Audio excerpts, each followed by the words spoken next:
Welcome to the CLG campus office hours. Today, Kristine is going to be talking about her course, which is managing a one-person customer marketing department. And Kristine is also going to talk a little bit about what's covered in the course, share some tips and how-tos, etc. We know we will be having these office hours now every Wednesday. I was going to say Friday. See, I'm already thinking about the weekend. Every Wednesday at high noon, 12 noon Pacific time. We will work on a solution for folks that are overseas. We have one person from the UK today. And next week, Larry from Koros, who has a course in the CLG campus on building and managing your community super users efficiently. He'll be here as our guest. So with that, I'm going to let Kristine tell us who she is, where she comes from, and share the magic. There we go. I am Kristine Kukich from Thought Industries and came into the customer marketing team right about this time last year. I got really started. I did a week's worth of onboarding with them and attended some calls. And then the next thing I knew, I was in the throes of it. I came at this from customer education. So there's a little bit of overlap in terms of dealing with one-to-many kinds of situations. And I spent 15 years in customer education before I came over into customer marketing. And as a result of making all kinds of friends, which is one of the things we're going to talk about, I was able to join up here, right? And with the CLG campus and put forth some thoughts primarily around the structure of one person wearing many hats. And we see this frequently. I've run into this a lot with the different Slack groups that I'm in and the different people that I talk to and all of the different groups that are a part of not just marketing, but customer education and some of the other marketing teams as well, where we're just strapped for resources because we are only one person. And in many cases, we are working with a budget that is as slim as our headcount. I got started with a plan. And as I was talking with Scott about this, probably, I don't know, maybe 5, 6 months ago, maybe, I think is when we first started talking about it. It was really solidifying some of the structure that I used to really determine what my plan was going to look like. All along, as part of working in education, I've been a big fan of a catchphrase: the better the plan, the easier the execution. And it follows me pretty much wherever I go because it's true here. As we go in and take a look at what it takes to create something from nothing, in my case, right? I was starting with nobody had been in the position for over a year and a half. There was out of sight, out of mind of philosophy, right? There was no one here to voice the structure, to be the voice of the customer in the way that we felt we needed within the organization. So coming in, it was really establishing that plan. And as part of the course structure, it was really about deciding what it all could look like. So I took 6 points, and they're relatively chronological in that I had to do a lot of work to pick what projects I wanted to focus on, starting with some base analysis, needs analysis. I talked to a lot of people. Some of them were customers, some of them were C-suite people in my company with our customers and in other organizations. Some of them were other customer marketers, right? I just leveraged a lot of resources and I did a lot of calls, a lot of Zoom meetings, and synthesized pretty much everything that everyone said into an action plan, right? These are the 3 things that I can focus on given the time that I have, right? Trying not to work super hard. I'm not putting in hundreds of hours every week. I'm putting in maybe 50, which is a decent week in my book. And so it's just setting up the structure for those 3 projects. And what did that mean? And then we took it into the prioritization. If we say these are the three things that everybody said we needed, then which one is really the most important? Which one should I focus on first? Because these are all very valid projects. They're all things that will take time. It's not like I'm going to be able to just blink my eyes and wiggle my nose and close my eyes really tight and say, "Oop, make it happen." And tomorrow it would come through. It just doesn't, it wasn't going to work that way. And everybody understood that. I was very lucky, right? Nobody said, "Can we do this next week?" Which was good, because no, the answer to that is really no. But we can certainly do it maybe next this, which was the next part of the plan, right? Once we established what we needed to work on and what the priority was for those projects, then the next piece of that was how to segment it down into components that were doable, where I could feel some success. Excuse me.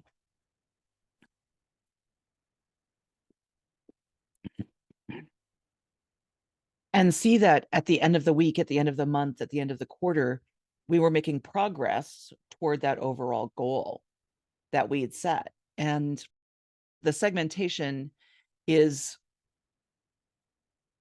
probably my hardest part, because I would go into the minutia details, but not everyone else needs to know that much. So sometimes I was over communicating and sometimes I was under communicating, because I was trying to reach that balance of, I've got a to-do list that's hundreds of items long on some days, right? If I go into my Monday boards, I've got lots and lots of things that are on those lists. But truly, we only really care about these top items, right? These items that I prioritized and segmented. I don't need to go into structured details of what my implementation looked like when we decided to use the tools that we did for our customer community, for example, right? Nobody cared but me. So then we were able to prioritize that, segment everything into timelines so that I can at least look at a quarter and say, this is what I've got going on. These are the tasks that I have to get through this quarter. And then I can deal with what that really means, right? What needs to be done in a weekly structure. Because then it starts to work on resources, and resources can mean so many different things to different people, but I think of it as, what people do I need to help me? Because even though I'm a team of one, that doesn't mean I can't ask for help. And number two, is there software that we have or can get that will help me through this as well? And I discovered, number one, a lot of people care about the same projects. So in our environment, the prioritization came down to building a customer community, creating and initiating a customer advisory board, or CAB, and managing to put structure around our references process. It's a humble jumbled mess, and it's slowly becoming less of a humble jumbled mess to work with it. But those three projects became my go-tos, right? Every single thing I did, almost every single day, was to further one of those projects. And when I got into trying to resource it, if I needed help with a design of our site, right? Our community is branded heavily, the same as our website, as our academy, as our help sources, right? So that everything looks like it's the same thing. If you go into community and then access the academy from the community, the look is the same, right? Our branding is there. So I did need to go back to the resources that could help me with that could get me all of the logos that I needed, the branding and style guides, right? Color schemes and fonts and all of the cool, this is what it should look like. And just using, what pictures am I going to use, right? What kinds of hero images do I need? All of those were things that I didn't have to do by myself, though I could leverage other people who had already done them, or we have services to get that information, right? And I just had to make sure that I wasn't self-isolating right? And thinking to myself, I can do this. The question isn't necessarily, can I do this? It's, should I do this? Is this something that I should be taking time to do? Or should I try to get someone else to help me with this because they can do it faster than I can, right? Or they could do it way better than I can, which is also very true for a lot of this stuff. And that they have better resources at their disposal, right? They know the right people, the right places to go to get things. Are we using Figma? Are we using Wistia? Are we using where's all of this stuff housed? What's the best place for me to go to get all of these pieces of information and store this information and figure it all out? And what I discovered is I have friends. I have lots of friends. I have friends at Thought Industries. I partner very closely with my customer success team.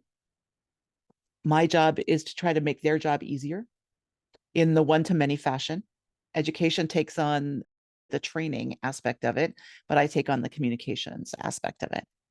And what that allows us to do is allow them to be more strategic partner and less day-to-day management of trouble tickets or notifications or all of those little things. So I've got my CSMs. I have the rest of my marketing team. We have a crackerjack group of people here that they are super smart and super clever.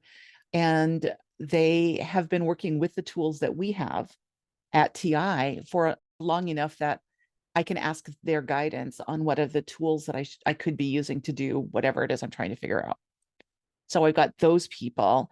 I've got my AEs and my SEs, right? The sales side of life.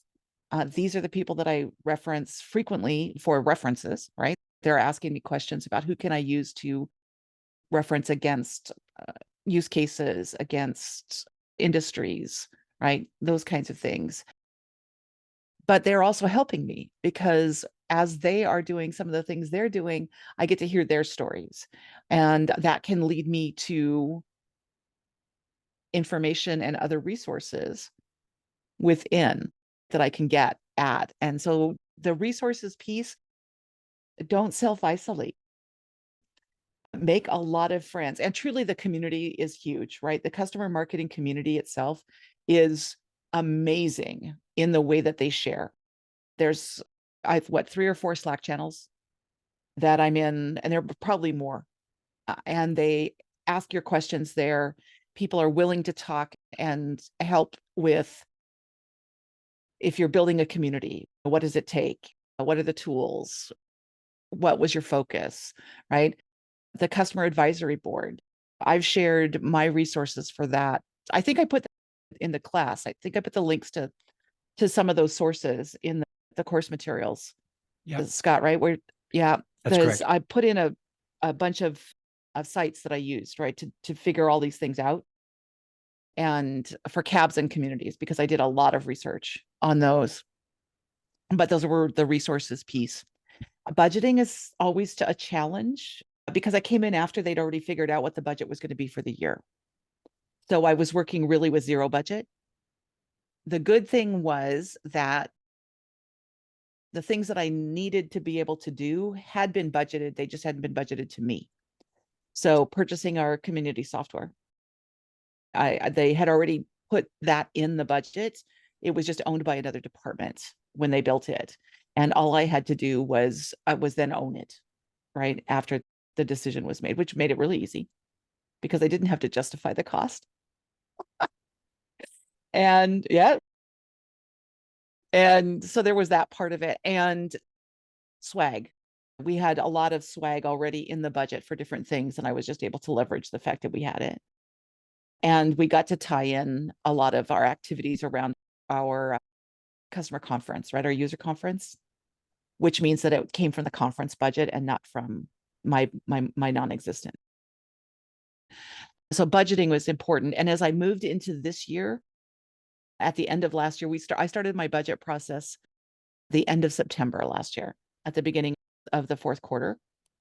And I started figuring out, again, the same rules that I had used in the beginning of last year What do I need to do to further the projects that I'm currently working on and expand them? And then what new things did I need to be thinking about? So there was that. And then it was the measurement piece, right? All of the, better when you can support it with statistics, right? When you can take numbers back to leadership, then you get to tell the story you want to tell rather than waiting for them to come to you and telling you what metrics are important. We should always, of course, be looking at metrics as they relate to the business, right? What's important to the business should be important to me. But when we get into the minutia of the different projects that I'm working on, that became like the final step, right? Identifying what those KPIs are going to be and what does that mean moving forward, right?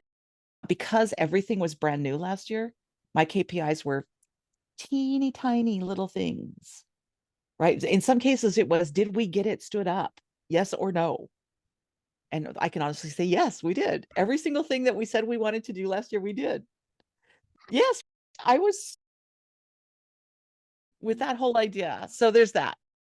But the measurement is important. And so when you're planning for the next year, be planning what those measurements are going to be. Are they continuations of the metrics that you've already been working on, or are there new metrics because your maturity level is different? In my business in customer education, we talk about the maturity of your program. And the same is true with the customer marketing programs. Because there are so many pillars that help stand up customer marketing, you're going to be at different phases within those projects, depending on the size of your organization, right? At some point, I really want to get a full-time community person, right? I want someone to manage it full-time. There's so much going on with it that it eats up a good portion of what I do every day. I would like to build out and bring my events person onto my team because I would like to coordinate more in-person live events like this one, right? Even if they're virtual. So there's a lot I would like to do to grow the team, but I need to prove myself first, right? I need to prove that we're doing what we can as it relates to a lot of the traditional metrics, right? What are we doing with retention? What are we doing with upsells, right? The numbers that customer marketing supports. On the flip side, right? The sales bow tie thing, right? If you're into the bow tie, right? The left side of the bow tie is the sales side, big funnel on the outside, narrowed down to the sale in the middle, and then they sign, and then they go over to services and CSMs and the customer experience. And that's where I play. But it's just because the customer is on that side doesn't mean that we're not continuously trying to make sure that they are staying and continuing to be successful given their maturity with our product. And part of that is my job, right? Part of that is the day-to-day, which is also an underlying theme. Don't forget, in the beginning, I didn't understand, I think, how much day-to-day stuff I needed to pay attention to and deal with other than those 3 projects, right? I just got lost in the projects and forgot about some of the standard things that I need to pay attention to. And so that was my learning experience in Q1 of last year, was don't forget about the day-to-day. And then I started launching all this stuff and it was really cool. So it was a blast overall. I have to admit, it was super successful. I've got everywhere that I needed to go. We stood up our community. We have over 200 people in it since last October.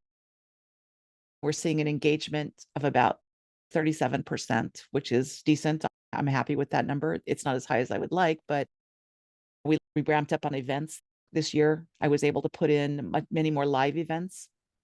So we're doing user groups and all kinds of stuff this year in ways that we weren't doing before. We were just trying to start the conversations. That's our tagline, join the conversation.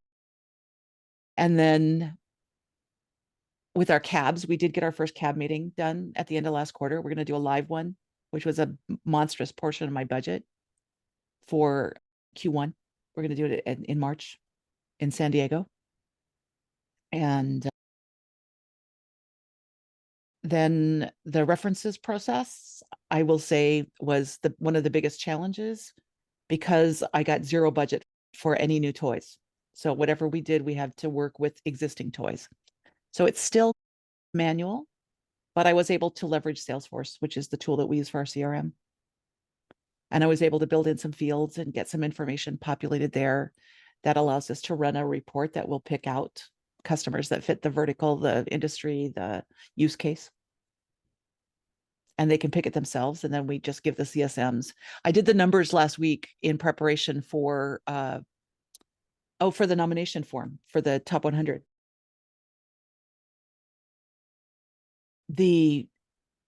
Our CSMs overall before I came and we started initiating the process, we're spending 25 to 30 hours a week on reference requests from sales across, not individually, but the whole team was spending 27 something hours a week average. After we initiated even the limited things that we did last year, we were able to take that number to less than 4. So I think that's a ginormous win, because we were able to cut back the amount of time the CSMs are spending on non-essential tasks for them, not for the company, but in their strategic partner role with our customers and the success of our customers. That's not one of the things that they should be answering, right? They shouldn't have to deal with that on any kind of in-depth basis. So we were able to alleviate a lot of that. And we'll do even more, I think, as we move in with some of the other initiatives that we have with our customer journey and lifecycle management this year. So that's kind of where we are. That's what we did. What do you got for questions or comments? I just want to say some things that, oops, am I on? Okay. Some things that really resonated with me. I was just writing down these great pieces of advice. Better the plan, the better the execution. Just say no. Well, that was actually what I wrote, but just being able to say no to other people in the organization. This key part about friends, whether it's using the CLG campus or using one of the Slack channels, there's just a lot of support out there for folks like you or for folks who are early in their customer marketing journey, or are definitely a person of one managing a group. And then I like this quote about, you better know, good to know your support metrics. I think you said statistics. I wrote metrics to really help sell to senior management. And we have a course coming up about how to sell to senior management by the guy who wrote The Next CMO. And he also has some really good podcasts around, how to sell the CMO is really, don't get into the weeds. Really, they want to look at the numbers and what you're going to do based on that. I like to join the conversation, and you just have accomplished a great deal with CABS and community. Awesome. So that's what I took away from the first. I've been writing a lot of stuff as well, but I'm just curious whether Kathy, Betty, Preston, if you guys have any thoughts. Kristine, I just wanted to congratulate you on such a fantastic year that you had for your first year joining a new company, and launching 3 programs is really quite incredible, especially as one person. I got this email this morning from Scott and happened to have my lunchtime free. So that's why I joined, and I am a team of one, as I assume are the others on this call. And I am trying to launch a community and a reference program this year. So this all resonates with me. I signed up for your course. I'm curious, kind of along the lines of what Scott mentioned, and also anybody else, as Kristine mentioned, like, this is a community and I am part of a few of the Slack channels, and the community is so kind. But one of my challenges is the saying no part. As a team of one and as a customer marketer, a lot of people think that customer marketing is like customer experience and customer support and product marketing, go to market. And maybe there are people in all of those roles, but then one of the things that I really like about this role is that I get to work with so many people at the company well. But that is one of my biggest challenges, is how do I still show that I'm a team player and I'm supporting everybody else, because I'm going to need their support, but how do I kindly say no in order to actually focus my time on the initiatives that I know are going to be more meaningful? One of the greatest tools I learned was these are my top 3 priorities this week. Do you think that your request is as important or more important than the top 3 things I'm working on this week? If not, I'll be happy to help you. I just can't do it right now. Yeah, good. And if you say yes, then let's talk. Let's figure out why is it more important? Is it time sensitive? Is it going to impact more people? Those I'll add and dig deeper into the why, because then it's easier for them to say, oh, you know what? I get it. You're right. You're working on 3 projects that are for the CEO and that this stuff is all due by Friday. So I get it. Thank you. I'll either try to find somebody else or and then you just, every once in a while, you do have to bite the bullet and say, I'm going to do this because it's a goodwill gesture. I'm going to do this because I know that in 4 months, I have this question that's going to come up as I'm building my plan, and I'm going to need my product marketing for my go-to-market content that I want to put on my community, right? And I want their help. So I'm going to give them this, and I'm just going to suck up the extra 3 hours it's going to take me to do it. But usually the prioritization question is a little bit easier if you say, okay, here's what my plate looks like. How do you think you fit into that? Yeah, I really because like everybody that. gets it, right? Yeah. And it's not denigrating how important you think theirs is. And it's not a flat out no, which is a word people really hate to hear, although it usually gives satisfaction, right? Because it means that I'm not waiting around for you to make a decision. You're not saying, oh, but maybe. You're saying flat out, I really don't have time this week to do that, or this month, or if you're at the end of the quarter, that is hell in everybody's book, and the way that we have to do all of the things that we have to do. And oddly enough, it's when we get most of the requests, because of course, references, it's a big deal. But I will be happy to talk with you about what I did with references if you're interested, because it was amazingly low tech. Okay. Yeah. Awesome. I penciled down a few things as you were talking because I just needed to get it out. So yeah, I'd love to be able to connect with you. Yeah, because that was the one that I felt was oddly enough the most successful, but the least amount of effort on my part. Yeah, you have amazing metrics around that too. It was that when I did the math last week or 2 weeks ago, it was like, oh my God, I love this number. We're sharing it in our RKO tomorrow. Good for you. Kathy, did you have a question? Yeah, I love what you just said about sharing your priorities and how to handle that whole situation, because I always feel like I need to say no, but then sometimes I don't, because I don't want to be not a team player or whatever. And I'm still learning some of these lessons. So that was brilliant. Thank you. It was a hard one for me, to be honest. Over the years, my answer is, of course, I can help you. Right? Customer education does, right? I'm an educator. I've been in adult education for a really long time. And so I always want to say, of course I can help you. Of course I can help you means different things to different people. And yes, so it was always a challenge. And it took a long time for me to learn the lesson that said, I would be happy to help. Here's the constraints that I currently have.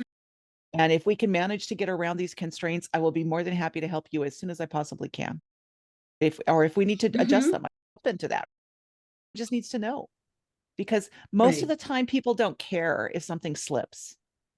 What they care about is that they didn't know it was going to slip until it's too late to do something about it. If you're going to take an extra week or 2 weeks to do something, yay, you need the time to do that, but just tell everybody that's what's going on. And then they're going, oh, cool. Because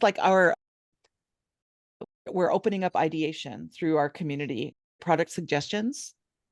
And I wanted to to release it on Monday, and we just couldn't get everybody together to do final sign-offs. So it was then a note out to everybody that said, we're going to push it until next Monday instead. Because we just couldn't get together. We had our CKO, RKO, and two of the people that are signing off had to take mandatory PTO. So it's like, not going to happen. Stuff happens. Exactly. And all I did was thankfully I didn't publish the date anywhere, but internal. So I didn't have to go back to customers to say, oops. I did say coming soon to a community near you. Yeah, I'll just say it's a hard muscle to develop in terms of saying no. And you are on the support will argue this, but you are like leading the company in some ways in terms of interactions with your customer and things like that. Customer success will argue that as well. But let's just say you play a really important role. And so people are going to come to you and they're going to come out of the woodworks and to say, I need this done, I need that. And personally, it took me a long time to develop that muscle. I try and catch every fly ball and say yes to everything. We feel your pain. Right. Preston, you went off. What's up? Yeah. So Kristine, I just want to say your story of the past year is really awesome. I am in a different seat, but still I'll say a lot of the same problems. So I work at Cisco. So I manage a team of 5 of us, me, myself included. But I have been in role just shy of, or maybe just shy of a year. So 11 months, I think, is to date as the leader for our team and building this out. And I will say a lot of the same, we are experiencing all the same things that you have been. A lot of the questions I actually wrote down, you've covered, but I would love to hear, what are some of the best practices, or what did you learn, and how did you solve for some of the speed bumps that you may have experienced while building out the reference process? The hardest part for me was really trying to focus on use case, to be honest, because that information it's not stored anywhere currently. It is going to be stored moving forward, but that's part of our win in the process. We've been talking about it in case studies, right? So when we do the case studies piece, the use case is always important. It's usually the reason why we're there, right? They had a particular use case. We were the right solution for that use case or use cases, right? And we've never really had that documented well enough that it could be used anywhere. And what I started with just initially was a base set of referenceability, right? The criteria to show up as a reference was that, yes, they've accepted that they're going to be a reference and that their CSM sentiment is green, right? Those are the only 2 criteria that launch the reference process to start. Past that, we went into all of the subdivisions of an account, right? All of the work around dollars and cents, right? What size company are they in ARR? What size ACV do they have? What's the volume, right? What kind of, in our case, it's learners, right? When you come into Thought Industries, you're buying basically a customer education management tool. And how many learners are you going to have come through that system in a given point in time? Because that impacts how you do business, right? Volume as Cisco, right? Volume has meaning, right? And so we created the reports that do all of that in Salesforce, and it was just easier. There are lots of other tools that are out there and available. Salesforce does have a referenceability tool that's tied to it, right? Reference Edge. You can go with the guys at Influitive, right? We've got all different kinds of tools out there to do that, but I could not spend any money. So I just leveraged, there is a referenceability field that's it's a default field in Salesforce already. And we were pulling CSM sentiment already from our integration with Gainsight. So those pieces of information already existed. We are now expanding that into use cases, and we have mapped the top 30% of our customer base, existing customer base, through think of like life cycle, right? The customer life cycle. And when we start in the sales process, they do their discovery, right? The sales team is going to go say, what's your problem? Here, let me help you fix it. And so that it starts there. And then in theory, the handoff to implementation, again, we're SaaS, so this is our flow, right?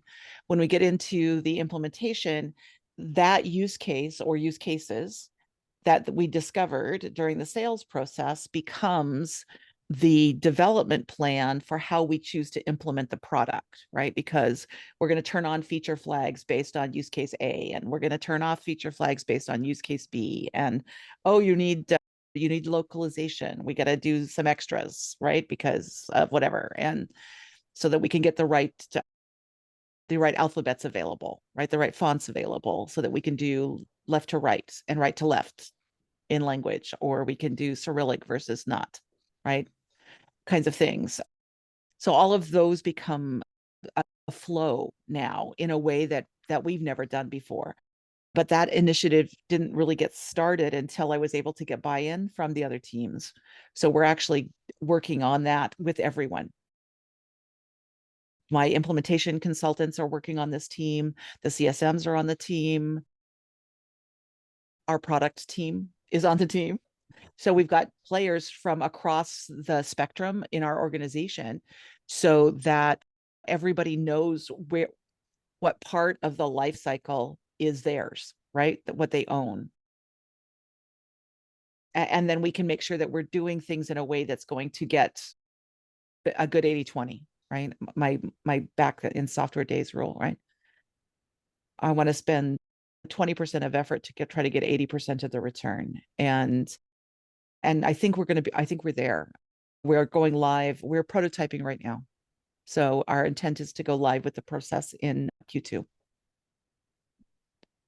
But it was a slog. It's all native, right? We're doing this all in Salesforce. Got it. Thanks. Kristine, Which was what my leadership liked, because we didn't have to spend any money. yeah, I like Go that ahead, too. I was making lots of notes, and we use Salesforce as well. I'm curious, like, I wrote down your comment about the better the plan, the easier the execution. You seem like you are a person that had a really good plan, and you have great relationships internally. When you went to execute, what kind of challenges were there? I'm more curious about the community and the reference program, but also just, did your timeline end up changing, or did you hit your original timeline? Okay. My original timeline was to have the community completely stood up by summer, starting in January of last year. Okay. I didn't really get my analysis phase. My needs analysis didn't actually get finished until probably mid-February. I started January 11, and the first 2 weeks were useless, right? The first 2 weeks were company stuff, and we did our CKO and all kinds of, I was meeting hundreds of people that I didn't even know who they were, and right, all of that. So I really didn't get started until like the last week of January on the needs analysis. And I interviewed probably 150 people. I'm lucky in customer education. I've been in that biz for a while, so I had names already. I didn't have to go find people to interview, because I would look at the customer list and go, I know Michelle. I'll just call Michelle, right? And I did. And Michelle said, yeah, that's, and we spent an hour and chatting and catching up after the holidays, and then whatever. But so there was that.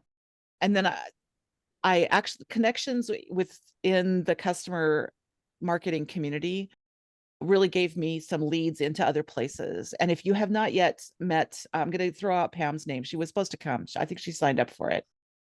Pam Michnick, Micznik. She's great. Right? Okay. If you have not yet met Pam, you need to connect with her on LinkedIn. Okay. She is the people person. She knows somebody who knows somebody. And I was talking to her one day. She and I go way back. We worked together in jobs. I was her boss for one hot minute in our careers. And she introduced me to some guys who were big in the cab. And so they gave me some really great insight into the cab business and the fact that it is a business and that they wanted to, of course, sell us their services. And I was, thank you for your time, but no, I don't have any money to buy you. I can't even afford it. This hour that you gave me is all I can afford because you gave it to me. And the same was true with communities, right? There were some really big players in the community game. The guys at HubSpot. We knew as somebody who knew somebody that I could talk to from the community team at HubSpot. The guys at Gainsight, right? So I was lucky to be able to find those people. And much of that was through the communities that we already know in those Slack channels. So I was able to get some really solid insights there from people. And then for cabs, it's another organization, Ignite. If you're doing cab work, Ignite they do it. Their resources are impeccable. They've got tons of stuff on their website.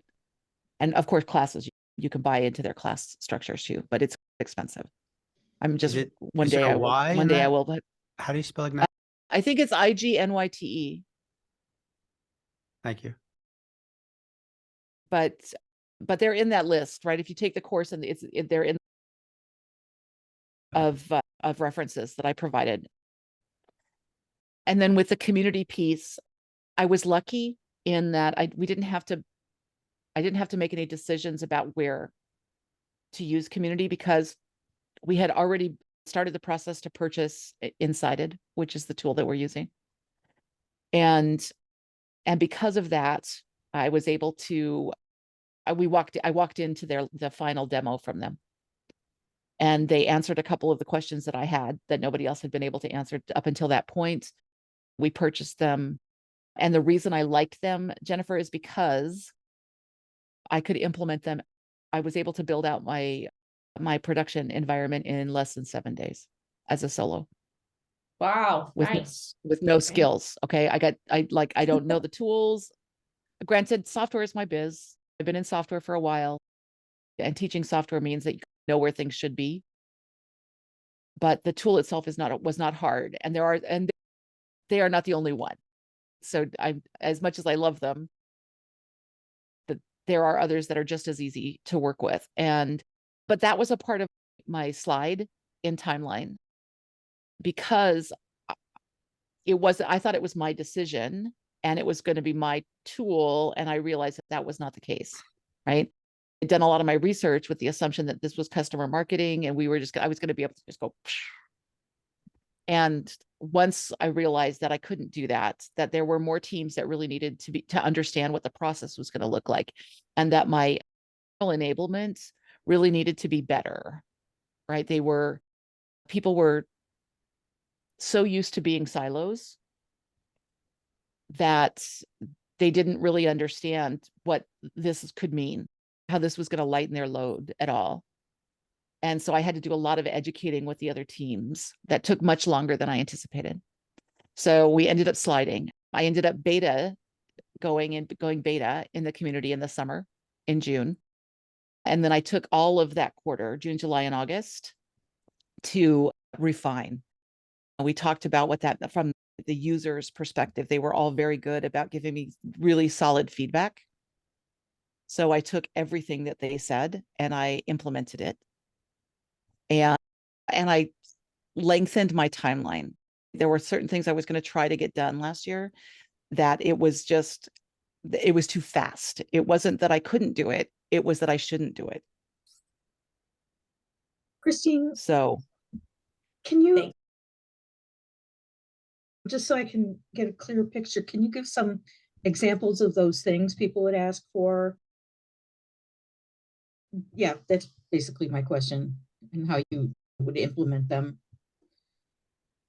You said you Oh, were getting in the community feedback. when they were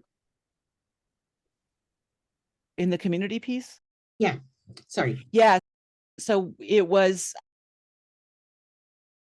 I had built out a structure initially that was like multiple channels, lots of detailed channels within our community. And what I discovered was that was too detailed. It meant that Mm. you had to go too deep to get there. Mm. So I had built major categories like themes. Again, if you have an analog TV or not, if you don't have cable, well, let's go that way, right? If you don't have Okay. cable, you can now get channel 81, 82, 83. So I built the 8, but I built like 7 of those. And then underneath those, I built the -1, -2, -3, -4s. And so overall, I had something like 35 channels. And what people told me was that's way too much. I can't keep track because I have to subscribe to all of them. I have to keep, it's going to send me emails anytime anybody posts to all of them. Yeah. It's just too much information. And that I was trying to do everything at once. I was trying to gamify. I was trying to use events. I wanted to do user groups. I wanted to do everything. And what they said was, thank you, but. Yeah.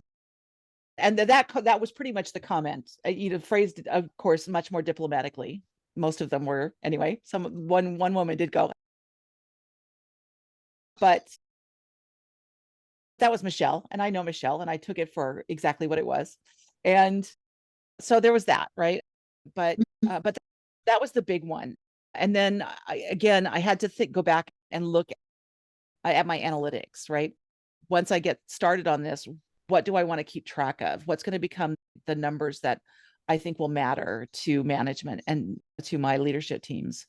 And so that thought process was half-baked in the beginning based on all of the research I had done. But once I got people in there and I was seeing the reality of what was happening, I realized that some of those metrics were going to have zero meaning this year. There wasn't going to be enough there to measure on. Say more about that. Like, what kinds of things changed? Mostly it was in response to the engagement numbers.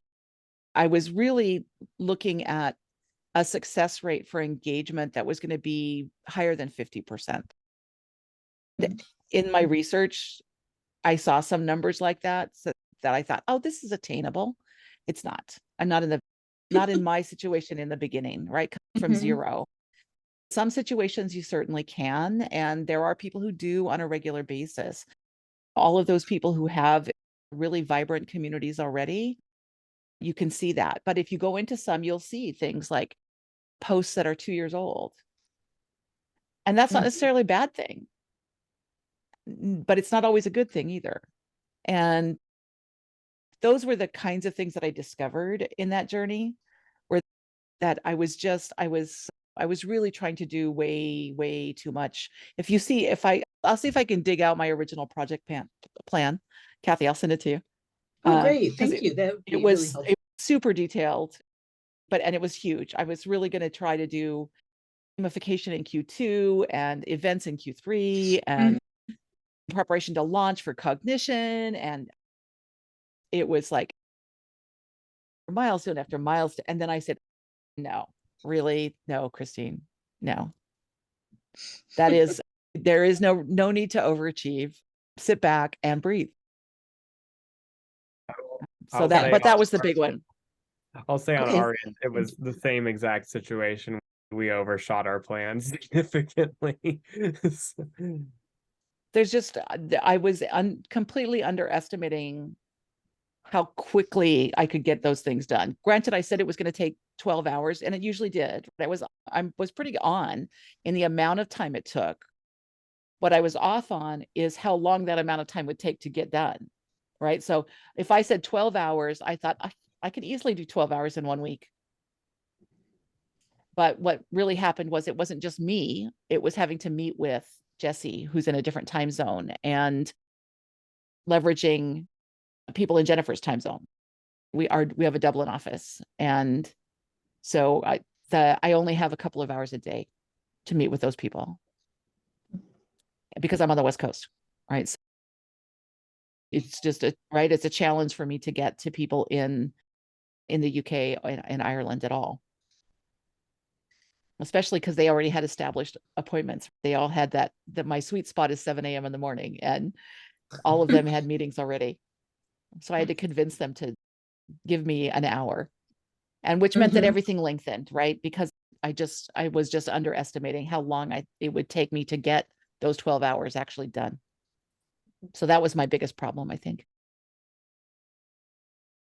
Yeah, I liked in the beginning you talked about just because you're a team of one doesn't mean that you're a team of one, really, that you can get Right? help with things. Exactly. And You can't, important. don't be afraid to ask for help from other people, because I have only had one person flat out turn me down. And that wasn't even here. I thought industries, I don't know that anybody would ever turn you down. Or they just doesn't, it's just not the way they do business. But they are really good at that. I can't do it right now. Love to help, but my priorities are X. So they're helping me learn that better myself. I have go ahead, Jennifer, go ahead. I have one quick question. So I went from managing a team to being a team of one, which has its own challenges. You said you built out your reference program.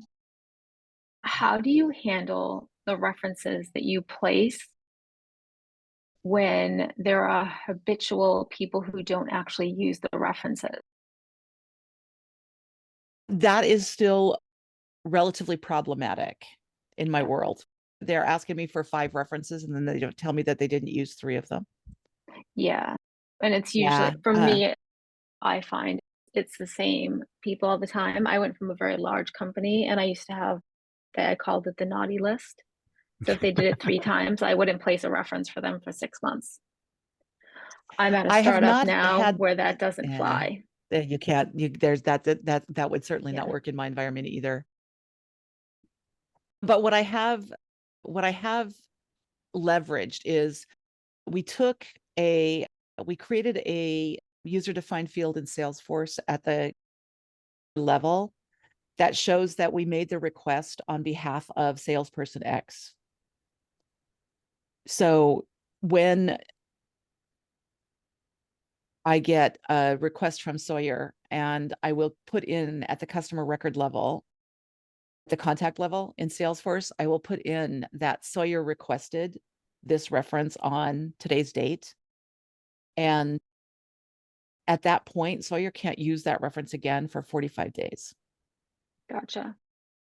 Okay. So we are limiting Salesforce. Yeah. So I have a tracker where I put on the contact level, just like you, person agreed to a reference, and then there's a checkbox, was it actually used? And I'm the one I am still discovering up. that they're not actually checking the box, because they're supposed to fill out the record. Yes, and they're supposed to, but they don't. Yeah. And I have found that part of the process will be better once I get a couple of more things in place. Gotcha. But because we're going to funnel everything through me, and because it's going to be more automated, I'm going to be able to still manage it in better ways than I do now. And then the request, it's going to be really easy, because if you're not using the ones I give you, the truth is I can't give you more, because we still have a finite list of customers. And it was very challenging at the end of the year last year, because our calendar and fiscal are at the same time in December. And I had people asking me for references every day those last 2 weeks of the year. Yeah. And we at some point I had to say, you know what, you need to go talk to Jim, because Jim's got this list and you want the same list as Jim, and you can figure out which ones he didn't use. Yeah, my biggest hurdle right now is it's actually the customer success team asks the same people over and over again. We So, like, pulled, one once we person pulled the got- request. Yeah, they don't do it. They don't get to own it, that part of it. What we do now, Yeah. Jennifer, is I'll put together that, like, we run the report in Salesforce. It pops out a list of between 7 and 50. It depends on what the request is. Yeah. And in that list, I just send the list then to the CSM. And I say, are these names still valid for this account? Gotcha. And so they don't get to pick who gets to be a reference. They are validating that our list is correct. Yeah, we have to make that transition. They don't want to give up that power right now. Yeah, So, like, that a specific oddly person enough, got that asked. was the easy one. That was an easy one for me. They Oh, didn't want to do this anymore at all. Lucky you. Yeah, Uh, it's a struggle for me. So we're at the hour here and some people are dropping off. Yeah. But if there's two things you can do, one is obviously reach out to Kristine directly. Two is on the CLG campus, you can reach out. 3, take the course, of course. and 4, we can have Kristine back hopefully sometime because this has been great. And I know it was. Thank you. so, Thanks. and every Wednesday we'll be doing this, the office hours. So thanks everybody for attending the CLG campus office hours. And thank you, Kristine. It was great. Thank you It for was fun. hosting. Thank you. Talk to you guys later. Okay. Bye, guys. Bye.